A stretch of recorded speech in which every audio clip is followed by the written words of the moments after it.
गर्मीले आतिए पंखा चलाइदे। गर्मी लास्टै छ यार गाइज यार। वात्तै बढ्यो गर्मी। वात्तै नै स्वात्तै बढ्यो गर्मी। यो गर्मीले त मार्नु जति मारे न पंखा चल्छ न केही चल्छ। अब पंखाको आन्द्रा भुडी निकालेर हेर्नु पर्यो क्या गाइज। सो गाइज फाइनली म चाहिँ आफ्नो स्टोर रुममा आइसकेको छु।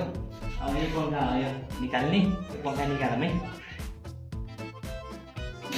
सो गाइज फाइनली पंखा निकाल्यो। पंखा त निकाल्यो, धुलो सुलो पनि साफ गर्यो। अब यसको भित्र के छन् हेरौँ है त।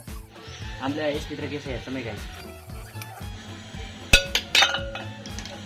सो गाइज हाम्रो यो पंखाभित्र यस्तो हुनेछ।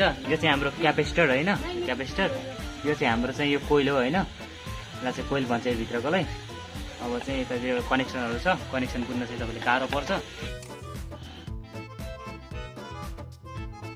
फाइनल्ली यो पंखा जोडेर चाहिँ भ्याएँ होइन। अब तपाईँले आन्द्रा भुडी सबै देखाइसक्यो यो पंखाको।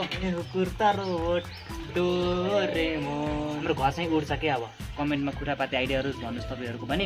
अपरेसन चाहिँ सक्सेसफुल्ली भयो गाइजहरू। तपाईँले उड्नु थाल्नुभयो भने के गर्नु थाहा छ? बचा भन्नुहुन्छ। के गरेर बचाउनु थाहा छ? सब्सक्राइब गरेर, लाइक गरेर, कमेन्ट गरेर के बुझ्नुभयो नि। टेन्सन नगर्नु चाहिँ हावा चाहिँ ढुक्क फाल्छ। अब तपाईँहरू पनि फ्यान भन्नुहोस् होइन, मैले पनि फ्यान जोड्छु। ओके।